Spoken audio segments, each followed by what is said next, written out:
예, 좋은 일에 동참하면 좋은 인생 된다. 좋은 일에 동참하면 좋은 인생 된다라는 제목으로 하나님 말씀 증거하도록 하겠습니다. 빌립보서 마지막 부분입니다.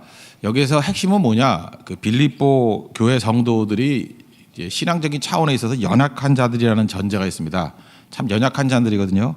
그 연약한 자들을 양육하는 방법은 뭐냐? 이렇게 뭐 후려치는 것보다는 격려가 중요하다는 것입니다. 그래서 일상생활에서 그 좋은 인생이 되기 위해서 우리가 어떻게 이렇게 이끌어가야 될지를 보여주는 방법을 우리에게 알려주고 있다는 것입니다. 그래서 교회 안에서도 우리가 지금 다양한 사람들을 만나잖아요. 뭐 초신자들을 만나고 연약한 사람들 만나고 그럴 때 그들에게 양육으로서의 방법은 격려라는 방법이 제일 중요하다. 이걸 말하고 있다는 것입니다. 그 지혜라는 건 뭐냐면 일처리 방법을 아는 거거든요. 그래서 어떤 사람이 지혜롭다 그럴 때는 한 가지 방법만 있는 게 아니거든요. 그래서 그 상황에 맞게 가장 일처리 방법을 정확히 파악해서 그거를 적용할 때 그게 제일 지혜롭다 이렇게 얘기를 한다는 것입니다. 지혜가 필요하다는 거예요. 보통 비교를 많이 하는데 빌립보 교회하고 비교할 만한 교회는 고린도 교회입니다. 여러분 얼핏 느낌이 그렇죠. 고린도의 교회 그러면 고린도 전설 한번 읽어보십시오. 온통 문제투성이잖아요. 그래서 문제 많은 교회, 그리고 사도 바울도 어떤 때는 노골적으로 막 욕도 하고 그래요. 그죠? 니네가 믿는 자가 그게 뭐냐? 그렇게 사는 거 아니다라고 하면서 신랄하게 비판을 합니다. 그래서 우리 이미지가 고린도 교회는 좀 나쁜 교회 뭐 이런 느낌이 있고요. 빌립보 교회는 책망이 없어요. 그냥 여성적인 교회고 그냥 다 좋다 이러고 넘어가니까 굉장히 건강한 교회인 줄 안다는 것입니다. 근데 그거 아니라는 거예요. 이거는요. 교육적으로 보면은 금방 이해가 돼요. 여기서 누구 가르쳐 보신 선생님들 계시죠? 선생님들은 알 거예요. 어떤 애를 갖다가 이렇게 직설적으로 혼낼 수 있는 애들은 건강한 애예요. 안 그렇습니까? 너 그렇게 사는 거 아니야? 그리고 막 하여주면 똑똑한 애들이에요. 그런 말귀를 알아듣거든요. 직설적으로 해도. 그런데 이제 병든 애들, 좀 심령이 약하고 이런 애들은 이렇게 빙빙 돌아가면서 칭찬하는 것 같이 보이죠. 그러나 약한 애거든요. 그러니까 그렇게 안 하면 쓰러지니까. 그렇게 교육학적으로 심리학적으로 본다 그러면 이 고린도 교회는 사실은 건강한 교회예요. 그러니까 직설적으로 얘기를 해도 흔들리지 않고 성장할 수 있기 때문에 그렇다는 것입니다.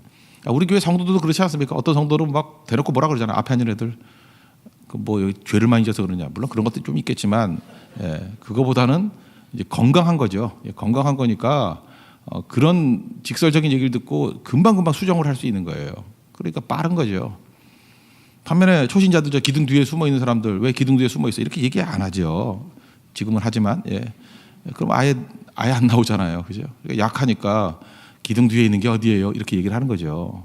그게 칭찬이 아니고 칭찬이라고 하면 격려겠죠. 그죠? 참 지금 약한 믿음이지만 그것만 해도 그게 얼마나 중요한 것을 아느냐라고 해서 격려해 주는 거라는 것입니다. 그래서 여러분 어느 순간인가 나에게 직설적으로 얘기해 준다 그러면 우리 코치들도 그런다 그러잖아요. 주전으로 쓰려는 사람들에게는 직설적으로 얘기한다잖아요. 너 그렇게 하는 거 아니라고 막 욕을 해야 되고. 그러면 그게 후보로 밀리는 게 아니에요. 후보로 밀리는 애들은 관심도 없어요. 그저 실전에 나가서 뛸 사람들 빨리 강하게 만들어야 되니까 직설적으로 얘기를 하는 거죠. 그런데 오히려 격려만 해주고 뭐 참 잘한다고 이렇게 격려해주면 저는 느낌이 있거든요. 이거 주전으로 못 나가는구나. 거의 맞더라고요. 거의. 그게 교육자의 심정이에요. 코치의 심정이에요. 그렇게 본다 그러면은 빌립보 교회는 절대로 건강한 교회 아닙니다. 이건 병든 교회고 사실은 약한 교회라는 거예요. 그래서 조금 이해력을 가지고 빌립보 교회를 살펴보면요. 그 4장 2절에 보니까 이 교회에 양대파가 있어요. 여성의 양대파, 유오디아파, 순두개파. 그죠? 하여튼 이 갈등이 있었어요. 갈등이. 이 유오디아가 아마 루디아라고 생각이 되는데 교회 개척 멤버죠. 그다음에 순두개는 그 순두부하고 비슷하게 생겼지만 좀 능력이 있었던 것 같아요. 그러니까 이게 주도권 싸움 벌이고 있었다고요. 주 안에서 같은 마음을 품으라. 이게 갈등이 있는 교회라는 거 아닙니까? 그러니까 여자들끼리 싸우던 교회였어요. 그리고 3장 2절을 보니까 개들을 삼가고 행악자들을 삼가고 몸을 상해하는 일을 삼가라. 옛날에 손할례당 그랬는데 이건 율법주의를 따르는 자들이거든요. 겉모양만 따르고. 그러니까 율법주의를 따른다는 것은 복음의 진수가 뭔지를 모르는 거죠. 그래서 빌립보서에는 복음의 핵심적인 거, 에베소서나 뭐 이런 갈라디아서에 나오는 그런 내용이 많이 없어요. 왜냐하면 이게 연약한 성도들이기 때문에 아직 거기까지 강조할 수가 없는 거예요. 이게 윤리도 제대로 못하는 거예요. 관계도 제대로 못하는 거예요. 그 약한 거죠. 거기다가 또 쥐뿔도 없는 주제에 또 자랑이 있었는가 뭐 이렇게 자랑하니까 사도 바울이 자기 자랑하면서 그냥 끝내버리잖아요. 3장 4절 보니까 나도 육체를 신뢰할 만하니 뭐 이렇게 나가잖아요. 그러니까 어디 번데기 앞에서 주름 잡아 그런 거예요. 그죠? 야 나도 다 부인하는데 그러니까 사도 바울이 자기를 부인했다는 것보다도 하도 잘난 척하니까 나도 이렇게 엄청난 걸 가졌지만 이거 다 해로 여기고 배설물로 여겼다. 그 여자들이 잘 들어. 니네들이 뭐 잘났다고 떠드는 게 있니? 그런 식이라고요. 그러니까 직설적으로 얘기하면 상처 입을까 봐 사도 바울 자기 얘기를 하는 거죠. 나도 자랑할 게 있는데 이거 다 버렸어. 그러니까 너희도 그렇게 살아야 돼. 그러니까 이게 세심하게 보면은 빌립보 교회가 얼마나 약한 교회인지를 알게 된다는 것입니다. 그러면 이런 교회, 약한 자들 양육하는 방법이 뭐냐? 이게 잘못된 거 잠깐 지적하려고 그러지 말고 이렇게 마른 장작에 먼저 불을 붙이듯이 잘하는 거를 보고 그거 칭찬해 주라는 거예요. 그거 격려해 주라는 거예요. 그 시간을 좀 오래 잡아야죠. 인내가 그래서 필요한 거죠. 그걸 격려해 줌을 통해 가지고 조금씩 잘하는 부분을 이렇게 늘려가는 것, 그게 양육이라는 것입니다. 어떤 그 스펠링 잘 못 쓰는 어린애가 있었다 그러잖아요, 미국에. 그러니까 스펠링은 맨날 틀리는 거예요. 그죠? 어려운 스펠링도 아닌데 쉬운 것도. 그 원 써니까 ONE, 투를 내가 한번 써보라고 그랬더니 못 쓰는 애들이 있대 진짜. 투가 스펠링 어떻게 돼요? 뭐 아는 사람이 알겠지만 생각보다 써보라고 그러면 내가 볼 때 이거 한 90점밖에 안 나와. 투. 잘 쓸 일이 없는가 봐. 집에 가서 알아보세요. 투 스펠링이 뭔지. 예, 투. 근데 투를 잘 썼대요. 그랬더니 선생님이 막 박수를 쳐주면서 너는 스펠링도 정확하다. 생각해보세요. 원, 투 해가지고 투, TW 이거 잘 썼다고 칭찬해 준다는 거는 영어를 잘하는 게 아니죠. 이 얘기를 들으면서 옆에서 보면 우리 뭘 느껴요? 쟤 영어 되게 못하는 애다. 그런데 선생님이 참 훌륭하다. 투 스펠링을 잘 썼다고 칭찬해 주는구나. 그러면 이제 장차 걔는 더 나아지는 모습이 있겠죠.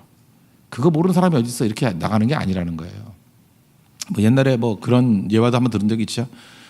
성적표를 갖고 왔는데 전 과목이 수음이 양, 가 할 때 가예요. 그리고 한 과목만 양이에요. 그럼 양, 가. 그러면 이것도 성적표냐? 엄마 닮아서 공부를 못하네. 뭐 이래야 될 거 아니에요. 그죠? 근데 아버지가 그랬대잖아요. 한 과목만 너무 집중적으로 공부하지 말라고. 그러니까 그게 되게 중요한 시각이거든요. 그 가를 본 게 아니라 양을 본 거예요. 양. 한 과목만 너무 집중적으로 공부하지 마. 그러니까 격려죠, 격려. 이런 시각을 가지고 있는 자녀라 그러면 제가 볼 때 잘 된 거라고 생각합니다. 그러니까 사도 바울의 태도가 바로 이런 태도였다는 것입니다. 그러면 여기까지가 이제 서론이 없고, 그러면 빌립보 교회가 잘한 게 뭐냐? 딱 한 가지 잘한 것 같아요. 자랑할 게 하도 없으니까 그죠? 잘한 거 하나를 칭찬해 주는데 그게 뭐냐? 헌금이에요. 여자분들이 이렇게 남 뒷바라지 잘해 주잖아요. 그러니까 사도 바울이 이렇게 헌금한 것 같아요. 성교 헌금. 그게 15절과 16절이거든요. 빌립보 사람들아 너희도 알거니와 복음의 시초에 내가 마게도냐를 떠날 때 주고받는 내 일에 참여한 교회가 너희 외에 아무도 없었느니라. 복음의 시초 이렇게 그러니까 어디에 그 유럽 전도를 할 때 처음 전도할 때 니네 말고는 나에게 헌금 준 데가 없어라고 얘기를 해요. 이거 당연하죠. 빌립보가 첫 번째 교회니까. 이거 웃어야 되는데 이게 되게 웃긴 얘기거든요. 빌립보 교회밖에 없어요. 거기서 옆에 이제 데살로니가 갔다가 베레아 갔다가 이렇게 가잖아요. 그죠? 그러니까 그 교회밖에 없는데 한 교회밖에 없는데 니네밖에 도와준 자가 없다 그러면 당연하지. 그래야 되는데 이걸 지금 칭찬이라고 하고 있어요. 그죠? 복음의 시초에 처음 유럽 전도할 때 너희밖에 도운 데가 없어. 유럽 첫 번째 도시가 빌립보니까. 그게 뻔한 것 같은 걸로 지금 칭찬하고 있잖아요. 자, 그래서 눈물 나야 돼요. 그죠? 야, 오죽 칭찬할 게 없으니까 이런 걸 칭찬하냐. 근데 칭찬해 주잖아요. 너밖에 없지만 네가 날 도왔어. 그것도 안 도왔으면 어떻게 할 뻔했어? 뭐 이런 식이에요. 그죠? 그리고 15절을 16절을 보니까 더 웃기죠. 데살로니카에 있을 때 잘 보세요. 빌립보 다음에 어디예요? 데살로니카라니까요. 그러니까 데살로니카 갔을 때 도울 수 있는 건 여기밖에 없어요. 빌립보밖에. 데살로니카에 있을 때 너희가 한 번뿐 아니라 무려 2번이나 나의 쓸 것을 보내줬대요. 그럼 2번이면 많이 보내준 거예요? 그냥 너무 감격한 거야. 너희들이 한 번 보내줘도 대단한 건데 무려 2번이나 한 20번 보내줘야 그렇게 말하는 거 아니에요? 이것도 슬픈 얘기죠. 그죠? 딱 2번 보내줬다 우린 그러잖아요. 너 딱 2번 보내줬어. 근데 아니라 한 번도 아니고 2번이나. 이게 사실 웃으라고 한 얘기인데 아무도 웃지도 않고. 그죠? 바울이 지금 슬플 거예요. 이게 지금 슬픈 얘기예요. 이게 그런데 오죽 이게 그거예요. 전 과목이 가인데 하나 양인 거 한 과목만 너무 집중적으로 공부하지 마. 그 얘기하고 똑같은 거라니까요. 지금 너 하나 잘하는 거 있는데 헌금인데 너희밖에 없을 때 조금 도와는가 봐 처음에. 그리고 2번 도와는가 봐요. 그래서 한 번도 아니고 2번이나 도왔으니 너희 얼마나 대단한 존재냐 이렇게 얘기를 했다라는 것입니다. 이게 굉장히 중요한 거죠. 오늘 오다가 어떤 그 형제하고 제가 대화를 나눴었는데 믿지 않는 뭐 자기 집안 사람인가 봐요. 뭐 아들러의 그 미움받을 용기라는 책을 보고 믿지 않는 사람들도 그런 책 보내요 그러더라고요. 그 우리가 프로이트 심리학의 문제는 뭐냐면 이거죠. 전제가 과거가 오늘을 만들었다는 거죠. 그래서 과거의 상처들이 오늘, 그러니까 오늘의 행동이 과거에 뿌리를 둔 거예요. 그러니까 이거는 핑계 논리예요. 내가 왜 욕망의 욕구인지 아느냐? 과거 때문에 그래. 이렇게 나가는 거라고. 그러니까 사람들이 프로이트 심리학을 너무너무 좋아해요. 왜 그러냐 하면은 잘 못하는 걸 다 병이라 그래. 그러니까 온갖 변태가 다 병이야.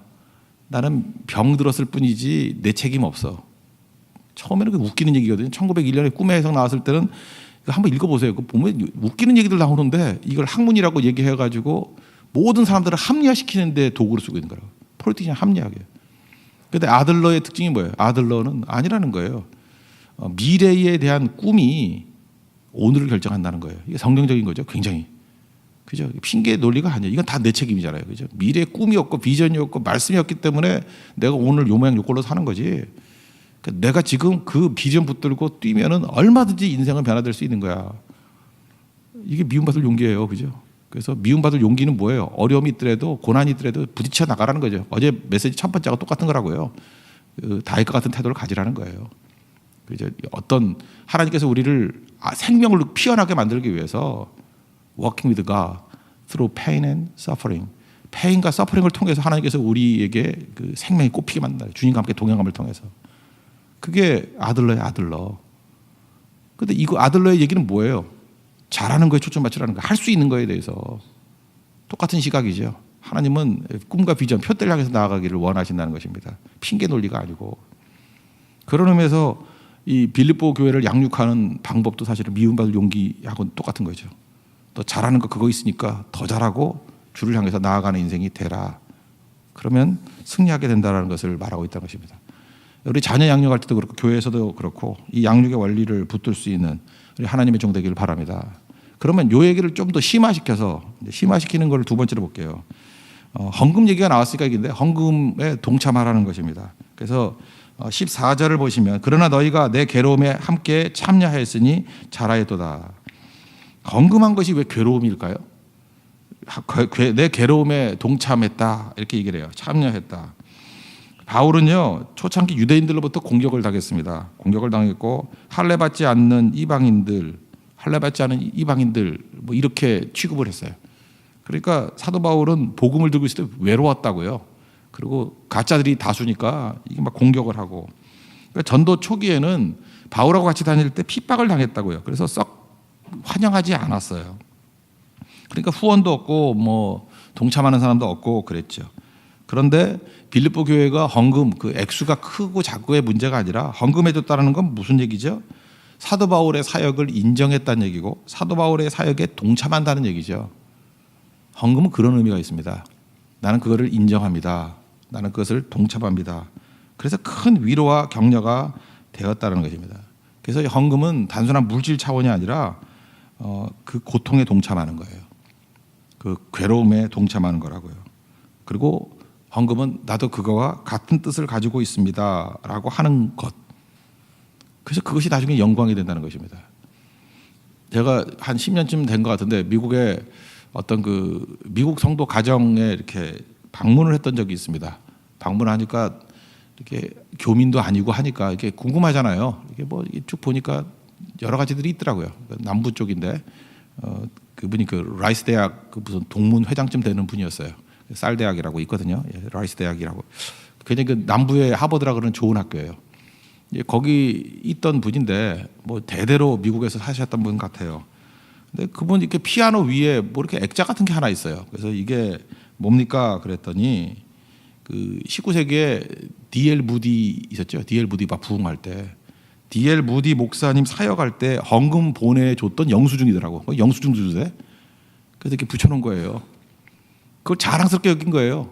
19세기 D.L. 무디가 그렇게 헐몬산에서 막 부흥이 일어나고, 그죠?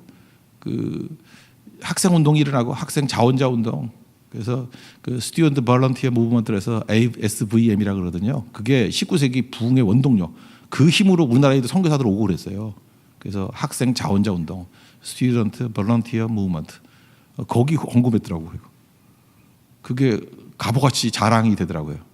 그게 무슨 뜻이에요? 그때 헌금했다는 건 뭐죠? 그 사역을 지지한다. 그 사역을 인정한다. 그 사역에 동참한다. 이제 똑같은 얘기예요. 빌립보 교회가 헌금했다는 얘기는 뭐냐면 실질적 물질적인 도움도 됐겠지만 더 큰 의미는 네가 나를 인정해줬다. 나의 사역에 동참해줬다. 그리고 더 중요한 건 내 괴로움에 그죠? 참여해줬다. 그래서 감사하다 그런 뜻이에요. 우리는 편승한다 그런 얘기가 있죠. 좋은 인생이 되려고 그러면요. 좋은 일 하는데 편승해야 됩니다. 꼭 내가 다 만들어야 되는 거 아니에요. 지금부터 이렇게 딱 봐가지고 하나님이 기뻐하는 일 그러면 거기 꼭 끼세요. 꼭 끼라고. 닭띠가 아니라도 꼭 끼요. 그죠? 나 꼭 낄 거야. 예, 꼭 껴야 돼요. 근데 바보들은 그래요. 아, 내가 뭐 시작도 안 했는데 뭐 굉장히 그 고상해 보이죠. 그 망할 인생이에요.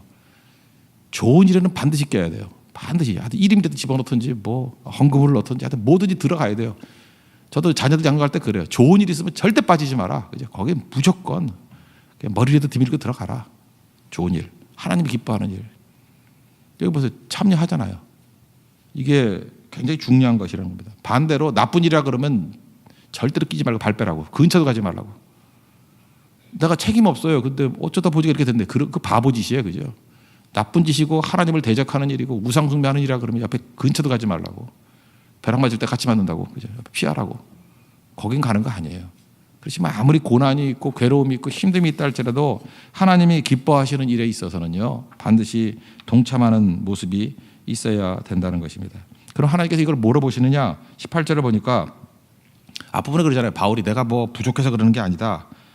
뒷부분에서 이는 받으실 만한 향기로운 제물이요 하나님을 기쁘시게 한 것이라. 하나님께서 제사로 여겼다는 거예요. 제사 드릴 때 이게 향기거든요. 우리 10월 30일에 토요일 날이죠.